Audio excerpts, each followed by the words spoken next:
last time you were with a woman? None of your business. Guess it was a little longer than I thought. Hey, Sidney, how am I supposed to meet women? I'm in a bar all day. Well, I was thinking about setting you up with a friend of mine, and then I got to thinking, and there is nothing wrong if you are, but maybe you're gay? What? That's it. I'm out of here. Wait a minute, Frank, where you going? No. This happened to me once before. I once sat in this place for 2 years before I realized it was a gay bar.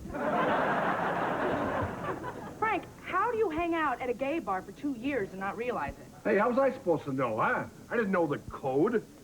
No one came up to me and talked to me. No one told me. No one wanted me. Hell, I don't care if this is a gay bar. I'm gonna have a drink. I'll tell you, though, they threw a hell of a Halloween party. Hey, Sidney, how could you think that I was gay? Well, that mustache is... And you're always wearing those plaid shirts and that vest? Yeah, and that bandana in your back pocket. It's a bar rag! Hey, Jack, don't get your panties in a bunch. Well, if you're not gay, then take the test. That's how the guys found me out on Chaps Night. Hey, listen, everyone. We're gonna find out if Jack is gay or not. Frank, come on. But I need your help, all right? Clap. Clap. Clap. Clap. Clap. It's raining men. All right. Hallelujah, it's raining men. I'm gonna go out and get absolutely wet. It's raining men. Come on, dance. No way, never! Dance, you queen.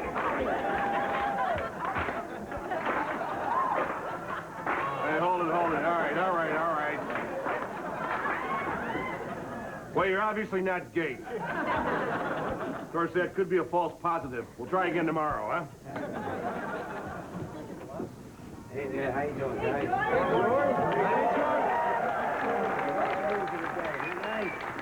Hey, George. Huh? What's with all the cleaning stuff? There's this horrible smell in my apartment. Of course, in my apartment, there's always a little something in the air. Usually it ranges from a bouquet, a fragrance, or an aroma to a smell, an odor, or a stink. This time, it's a definite stench. Can't you just say your apartment smells? I say that all the time. Sidney, what about this girl you want to set me up with? What's she like? Well, she's really nice. Oh, and I think you'll be pleased to know that she is featured in this month's issue of Caboose. Whoa, hey. And a pretty nice caboose she's got, too. Yeah, but you can't even see her face. It's just a big close-up of her butt. Well, Jack, it's called Caboose Magazine. Well, look at this. This is a pitiful one, too. Look at it's asymmetrical, it's malformed, and... Oh, now, wait, this is interesting. Look, her eye follows you no matter where you go. You see? Oh, yeah. I think she's great. You're not going to be Rear View of the Month for nothing. In fact, I think she could qualify to be Rear of the Year. I think both of you guys are missing the point. Don't you see what a great country we live in? We got a magazine for everything. Legs magazine, Jugs magazine, Caboose. They even got magazines for specific fetishes. You know, like underwear, shoes, leather, rubber, plastic, concrete, tin, burlap, cardboard, naugahyde. Naugahyde, wow. Hey. You know what I'm waiting for? A magazine about bald, hunchback biker chicks with big breasts, one eyebrow, and webbed feet. You're not alone, my friend. so, Jack, what do you think? I'm thinking. All right, well, here's her number, just in case you want to call her. Listen, I gotta get out of here. Sidney, if you come across a centerfold from Leave Before Morning magazine, let me know. All right, George. Hey, George. What's with the cleaning stuff? You know, there's a horrible smell up in my apartment. Even with you down here? Harry, where you going? I got a nooner to get to. Don't tell me you're fooling around again. Oh, is that what that means? Nah, this is something else. See you, Mr. Clean. Hey, George. Hi, Jack. You want to come out? I don't know.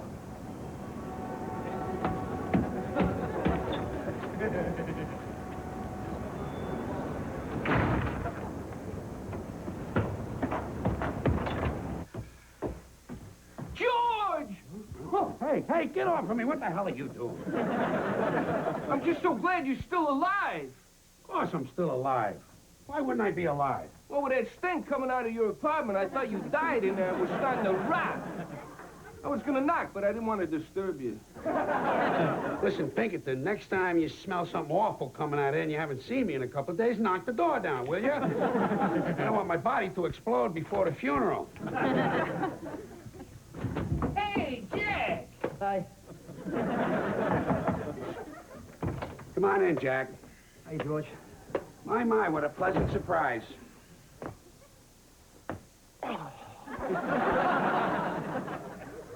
You were right about that smell, George. Something is wrong. Something is very, very wrong. Mind your manners, Jack. This is my home, humble and malodorous though it may be. Sorry. It's just, I had something I wanted to talk to you about. Oh, good. I like to talk. I know you do, but I mean a conversation with me interrupting and having things to say about a subject I'm interested in. Okay. All right. See, I had this girl's number, and, I have a chance to go out with her. So the phone's right over there. It's not that easy for me, George. Sit down in my office. No. That's the vestibule. Okay, go ahead. Well, I have this thing. I guess I'm a little shy when it comes to having a girlfriend, because, well, if I really like a girl, then I don't want to have sex with her. And if I want to have sex with her, then it's hard for me to really like her. You came to the right person with this one. I've had a little experience with that problem myself.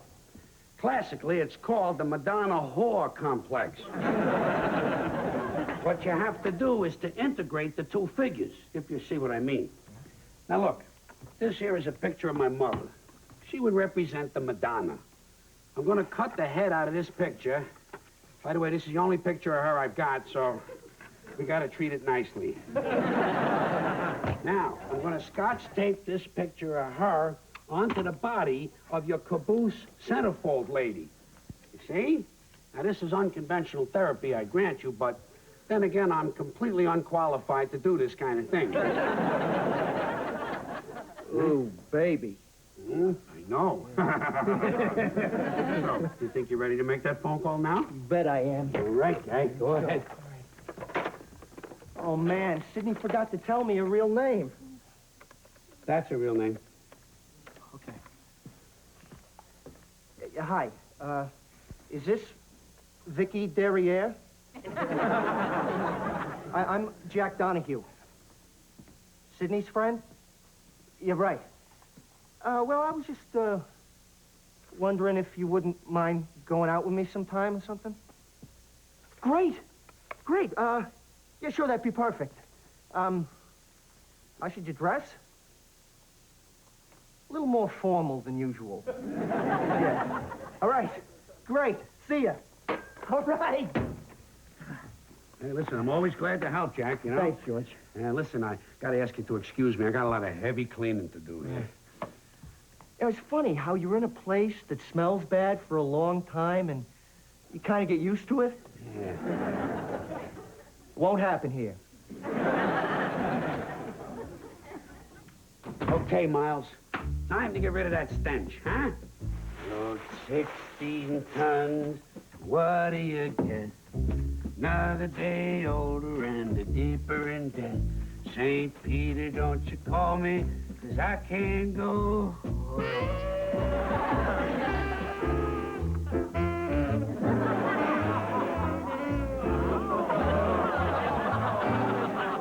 Some people say a man is made out of mud. A poor man's made out of muscle and blood. Muscle and blood, skin and bone.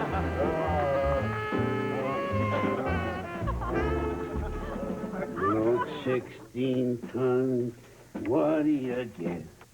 Another day older and a deeper in debt. St. Peter, don't you call me, 'cause I can't go.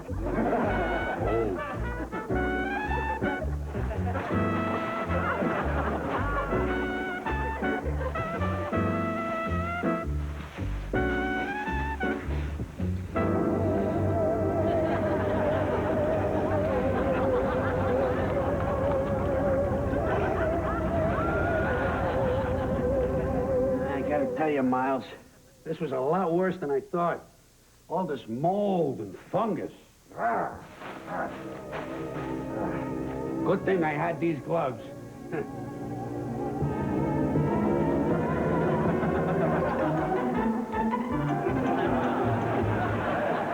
If I do say so myself, the place looks pretty good. You could practically eat off the floor. As a matter of fact, I'll bet you could.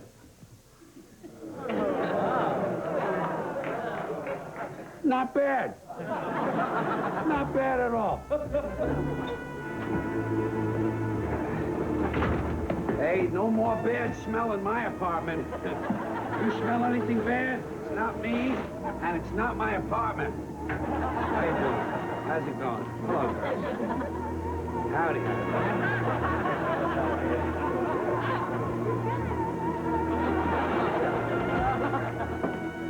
Sydney, coffee. My shift is about to start. Cab is waiting for me.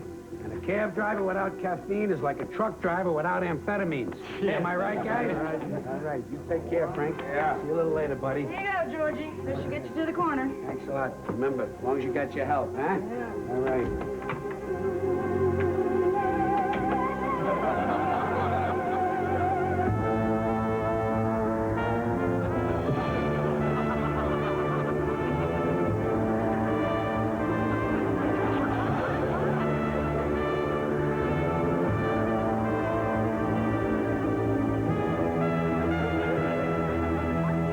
Guys, you'll never believe.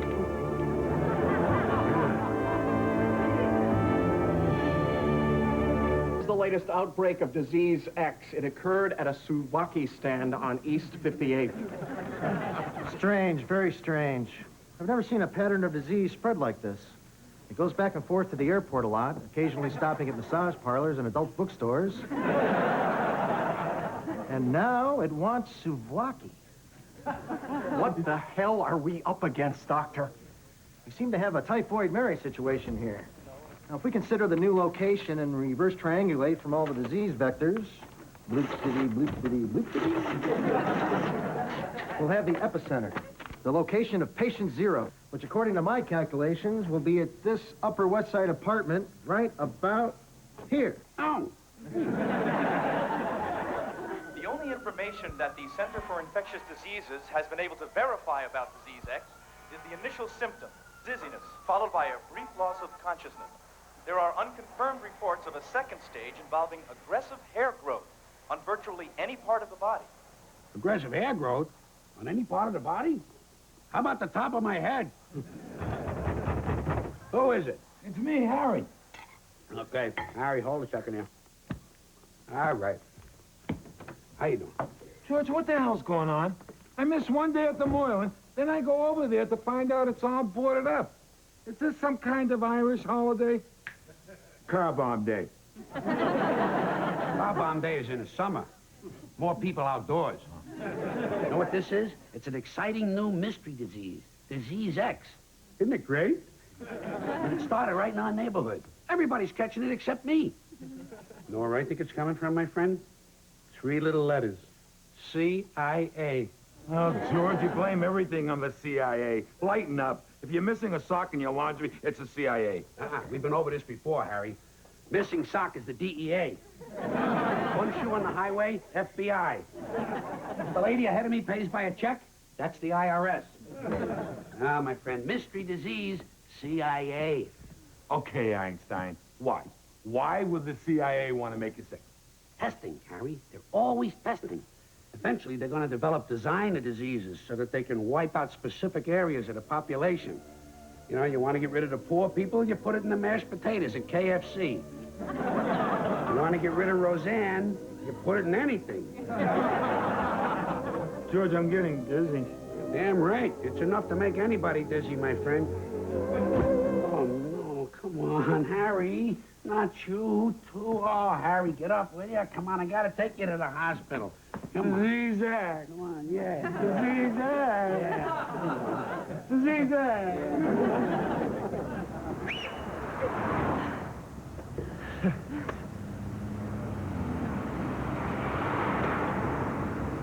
Well, that's too bad about all your friends and Disease X. Yeah. So, you own that bar, huh? Yes, ma'am. Is this like your first date or something? No, Mum. I mean, ma'am.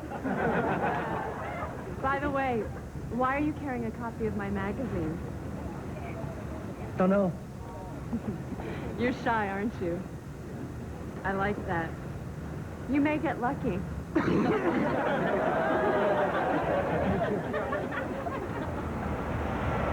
Jack, who's your friend?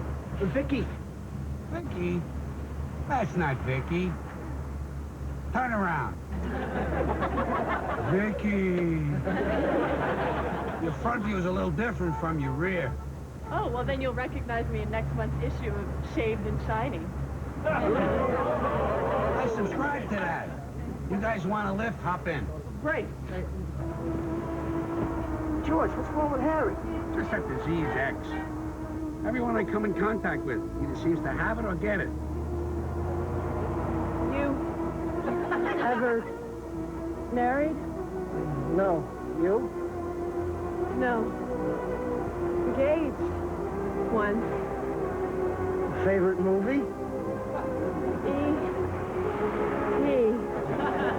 You? Andromeda. Strain. How you kids doing? You having fun back there? 99 miles. Sleep tight. Don't let the bed bugs bite.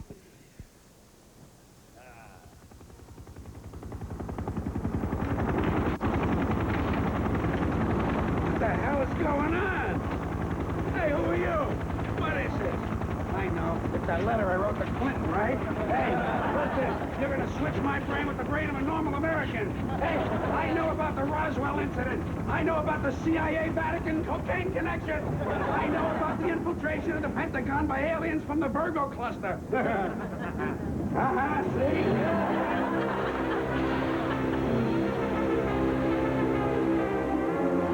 If you were more cooperative. Jam it. You government creep. That's just the kind of thing I'm talking about. Come on, George, help this guy. You are spreading a horrible disease. Look at this. Hey, looks all right to me. Come a little closer.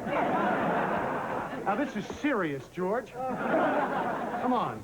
This guy's the top man in his field. Say, what do you make a year, anyway? Oh, it's a government job. Ah, say no more. Leave me alone. It's easy to grab me, you know. Why don't you grab Castro? Can't get Saddam? Get O'Grady. You people are a complete joke. You tell him, Giorgio. I got no complaints about this disease. Too bad it only lasts a couple days.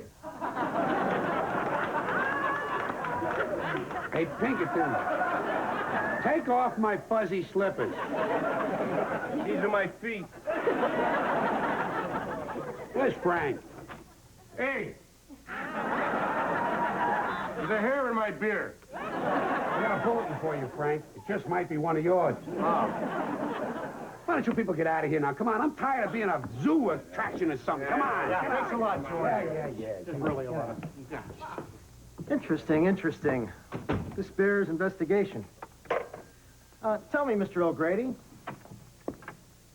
how often do you wash your hair? I'm not volunteering any more personal information. Fine, play it that way. But when you do wash it, do you shampoo, rinse, and repeat? Like it says in the directions? Why? Because the shampoo cartel says I have to? Those directions are just a plot to get people to use more shampoo. You know, it's people like you, O'Grady, people that don't follow directions. We took samples from your trash bag. Seems your house cleaning created this primordial soup that spawned this virus. But it all would have been fine if you would have just followed directions. Shampoo, rinse, repeat. What are you talking about? You've been carrying around this mutant microbe in your head. If it wasn't for male pattern baldness, you'd have wiped out the nation. So, you think I should wash my hair more thoroughly? Of course you should wash more thoroughly, even without the disease. What about a conditioner? Once a week is fine. Hey, you're not going to tell anybody about this, are you? It's too late. Disease X is... Slip to the wheels that grip. We'll see you again tomorrow night here on The Night Beat. Good night. Good night.